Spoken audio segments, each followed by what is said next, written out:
In 1929, British physicist Paul Dirac published a paper on the quantum mechanics of many-electron systems, which he opened with the following paragraph.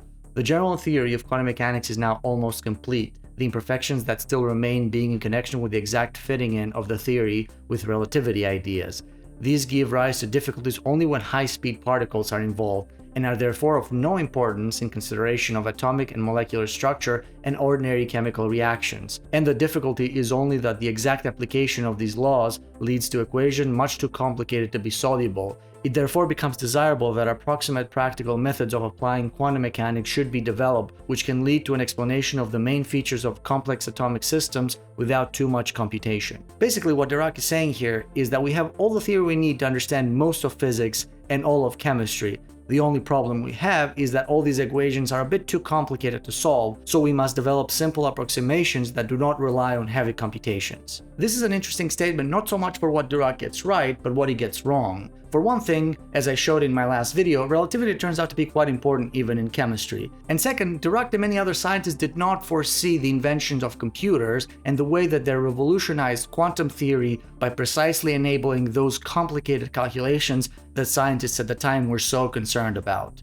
That's what I want to talk about today. This is kind of a follow-up to my previous video on the color of gold, which explains how quantum mechanics and relativity give gold its unique color. You don't really need to have seen that one for this video, but you should watch it anyway, it's not that long.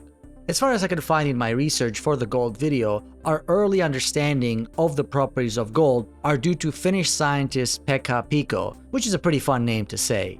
PyyKko in the 1970s was the first to attribute the color of gold explicitly to relativity, with the calculations to back it up. At first I was a bit surprised that it had been this late. By this time we had been to the moon, we knew about quarks and gluons and all that other subatomic nonsense. Einstein came up with a theory of relativity in 1905, and the theory of relativistic quantum mechanics is essentially complete by the late 20s, as Dirac points out. And unlike what Dirac claims, scientists were already thinking about and demonstrating the early effects that relativity had on several atoms and molecules. So why gold was so complicated? Why did it take so long? The answer is, of course, computers. Although to understand this, we have to go over a bit of history. There are many ways to tell the story of quantum theory, but for the purposes of this video, quantum mechanics begins with the Schrödinger equation formulated in 1926. We generally refer to everything before that as old quantum theory, very useful but limited and incomplete. There's also Heisenberg's equivalent formulations with matrix mechanics, which came out the year before, but we don't worry about that right now. With the Schrödinger equation, we can compute any property of any non-relativistic quantum system exactly. It's hard to stress how amazingly useful the Schrödinger equation is. It gives you a very clear and precise recipe to calculate the properties through the wave function of any system of quantum particles, as long as they don't move very fast. To deal with really fast particles, you need the Dirac equation, developed only 2 years later in 1928 by Paul Dirac. And as Dirac would put it just a year after that, with these two equations, quantum mechanics is essentially complete. All of physics and all of chemistry is at our service. Well, not really, but at the time, this was more than good enough. Actually, if all you care about is atoms and molecules, even today, that's more than enough. You can accomplish a lot with atoms and molecules by just knowing the Schrödinger equation and nothing else. Well, kind of. The period that followed the Schrödinger equation, i.e. the late 20s and early 30s, saw remarkable progress in the applications of quantum theory. At this time, the main application of this newly developed theory was the study of atoms and molecules, so naturally the field attracted a lot of chemists. In fact, at this time, it would be hard to distinguish between a physicist who worked on atoms and molecules and a chemist who used quantum theory. Often they worked together. Of course, as time went on, atoms and molecules became primarily the purview of chemists, as many physicists turned their attentions towards smaller things. The quantum mechanical study of atoms and molecules is what today we label as quantum chemistry, although we also call it atomic and molecular physics or chemical physics. Honestly, the label depends mostly on what department you're coming from. In this video, I'm going to use these terms interchangeably. Anyway, it is helpful to divide the successes of early quantum theory into two separate but somewhat overlapping categories: interpretive and numerical. The interpretive group was interested in using quantum theory to understand the fundamental processes in atoms and molecules without being too concerned with numerical accuracy or reproducing experiments. Examples of these achievements includes Linus Pauling's work on understanding the nature of the chemical bond, things like hybridization and resonance in chemistry. Then you have the work of London and Heitler on the hydrogen molecule, which was a great early win for quantum mechanics, showing that it could indeed explain the bonds between atoms. As a side note, no, I'm not mispronouncing Hitler here. There was an actual German scientist who unfortunately had a similar name. His first name was Walter, I believe. London later worked on explaining certain forces that act between different molecules. Then you have Mulliken and his work on molecular orbital theory, and many more. The second group, on the other hand, considered it more important to obtain numerically accurate results that matched experiments as closely as possible. Among these were Hilleras and his work on the helium atom, James and Coolidge, who worked on the hydrogen molecule in addition to several multi-electron atoms. You have Hocquet and Leonard Jones with different approximations to do calculations of molecules. You have Douglas Hartree and John Slater, who worked on several useful approximations for solving the Schrödinger equation.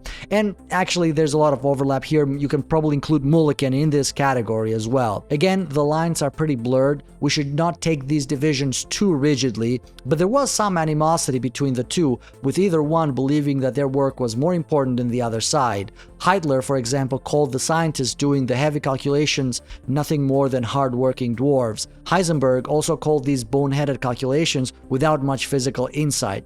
Nevertheless, it was not long before both groups hit a wall. For the first group, there was only so much interpretive work you could do without sufficient numerical accuracy, especially if you have to rely on very crude approximations. And as for the second group, they discovered rather quickly that accurate calculations are insanely cumbersome and take a very long time, like years in some cases. To give a specific example, by the end of the 1930s, only a handful of atoms and very small molecules like H2 had been calculated. Even simple approximations were limited. Forget about trying to compute accurate energies for anything beyond a diatomic molecule. To quote physicist Hubert James, "Unfortunately, the limits of human patience restrict the usefulness of the complete method."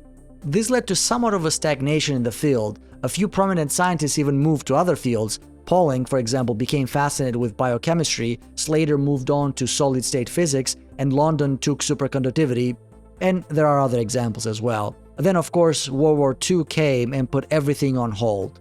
Even Robert Mulliken, who was very much active in the field and would later go on to win the Nobel Prize, was not optimistic about the future. In his Nobel Prize speech, he recalled that as late as the 1940s, he wondered if theoretical calculations on molecules would ever be feasible. Sure, this new quantum theory had proven itself to be the theory that governed how matter worked, but how useful was it really when you couldn't calculate beyond the simplest atoms and molecules? Fortunately for everyone, another revolution was just around the corner. The obsession with the early computer pioneers was very much, we're going to build these things because they're interested in their own right, electronic general-purpose computers. But what we really want to do is to be able to do serious applied mathematics, engineering, quantum chemistry, computer science, X-ray crystallography, radio astronomy, all good, solid scientific things. The US Army commissioned the building of the first ever general-purpose electronic digital computer in the mid-40s, ENIAC, initially for the calculation of artillery trajectories and then for nuclear weapons. It was not long before scientists of all kinds saw the advantages of this new device. Quantum chemists were among the earliest and most enthusiastic adopters of computers. This is not surprising given what I just talked about. Solving the Schrödinger equation was numerically tedious and a long process. These scientists were already using every tool at their disposal, such as human computers and desk calculators, even though that was still not enough.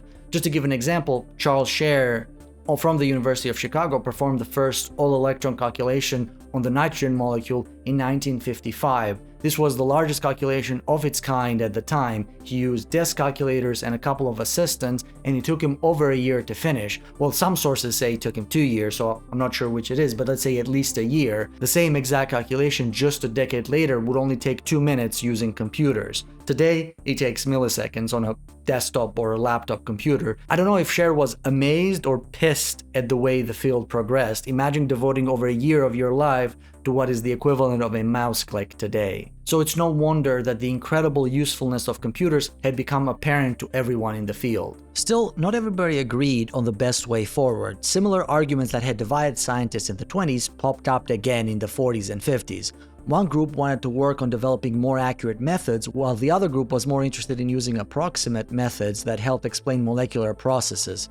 Here's a quote from Charles Coulson, a well-known British quantum chemist, that exemplifies some of these tensions. Also, imagine this in a snarky British voice instead of my voice. They want to know why the hydrogen-fluoride bond is so strong when the fluorine-fluorine bond is so weak. They are content to let spectroscopists make the measurements. They expect the quantum mechanician that he will explain why the difference exists. But an explanation why must be given in terms of concepts which are regarded as adequate or suitable. So the explanation must not be that the electronic computer shows that the hydrogen-fluoride bond is greater than the fluorine-fluorine bond, since this is not an explanation at all, but merely confirmation of experiment. Any acceptable explanation must be in terms of repulsion between non-bonding electrons, dispersion forces, hybridization, and ionic character. It does not matter that in the last resort none of these concepts can be made rigorous. A quick side note here, the way I framed this division both earlier and now makes it seem like one group was mostly interested in numbers and the other group was interested in quote-unquote real science and understanding, but that's not what I mean. You need accuracy for real understanding, that's kind of my point. The question is how much. We can't solve the Schrödinger equation exactly, so the debate is what approximations do we invest our time in developing? Do we focus on really accurate methods that take more time and effort, or do we work on simpler methods that allow us to do more in practice but risk being wrong more often? In fact, that's a balance that computational scientists have to wrestle with even today. Also, a second quick side note, Coulson was the doctoral advisor of Peter Higgs, of Higgs boson fame. Higgs started his career in quantum chemistry. Anyway, this was the dilemma that quantum chemists faced in the 1950s. They held several conferences over the decade to try to resolve this issue. These took place all over the world, in the United States, Canada, Europe, Sweden. I think there was one, Japan, there was one. I guess there was a lot of flying around and probably a lot of smoking in planes, I would imagine. Fun times. Of course, it must be said that ultimately each scientist did whatever research was the most interesting to them, so it's not like they were trying to force anyone to do this or that project. However, I think that over time the accuracy group came on top because of how quickly computer technology kept advancing and how accessible it became for scientists and academics. And the main bottleneck for accuracy is computational power. During one conference in Austin, Texas in 1955, the following recommendation was approved unanimously. This conference recommends that governments, industries, foundations, and private philanthropists give special attention to the problem of providing more high-speed computing facilities for use in molecular problems. While this alone does not indicate a specific direction for the field, it certainly signaled the inevitable and crucial roles that computers would have in the future.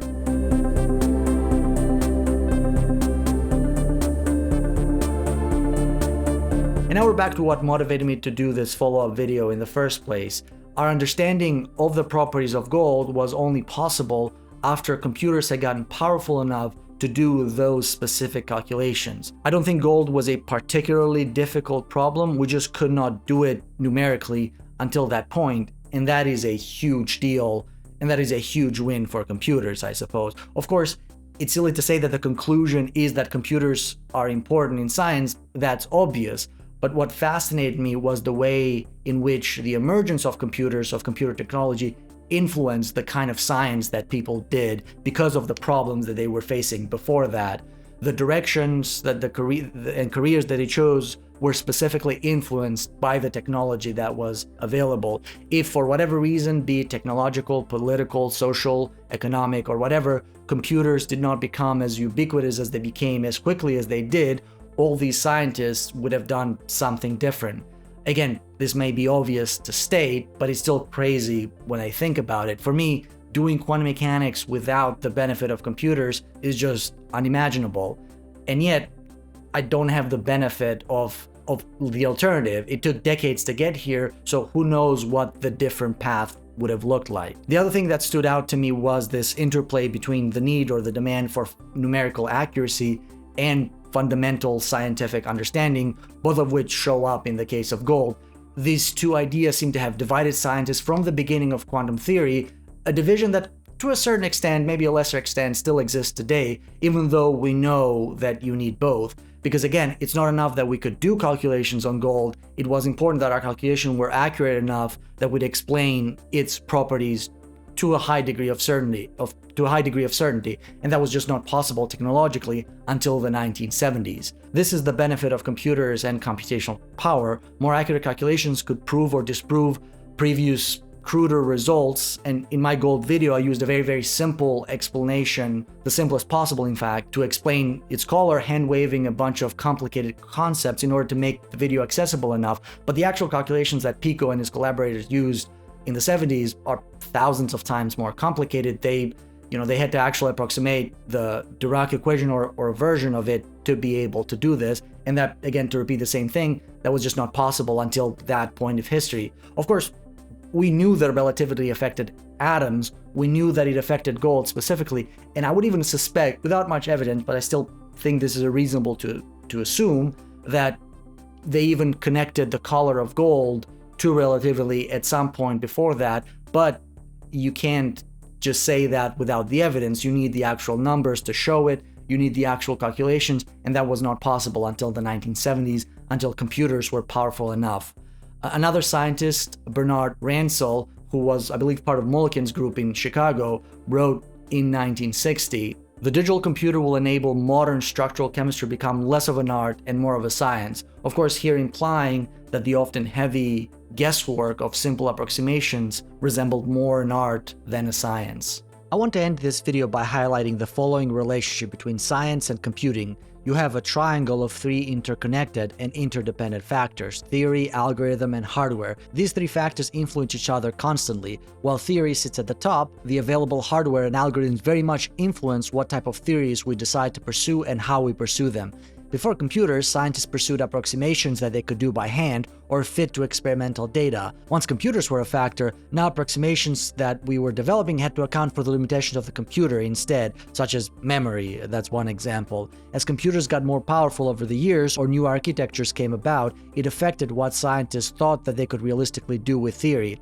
The advent of quantum computer is a great example of this phenomenon happening right now. Practical quantum computers are still some distance away from the present, probably a longer distance than many people think. I remain somewhat skeptical, but nevertheless, the possibility that quantum computers might one day be used in physical, chemical, or even biological applications has motivated scientists to reframe their theory and algorithm so that they can take advantage of this new technology. You could make a similar case for the rise of machine learning on the algorithm side, and a lot of similar things. Physics has become nearly inseparable from computing, no matter which way you look at it. Even though scientists had somewhat conflicting ideas about the best way to use theory, the computer demanded to be taken seriously. The invention of the computer derailed many of those plans and created new possibilities, or sometimes it forced those possibilities of what scientists could and chose to pursue.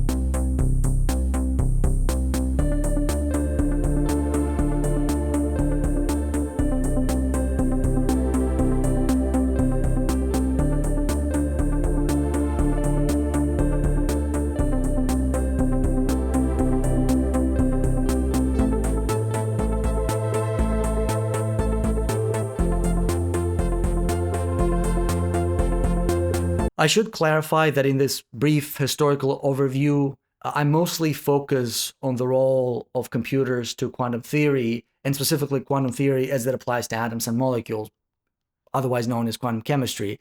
That's what I know, so I should not generalize to every other part of physics or even every other aspect of science. I don't know if other science followed a similar trajectory. So if you do, and if you have something interesting, if you know something interesting, please leave it in the comments.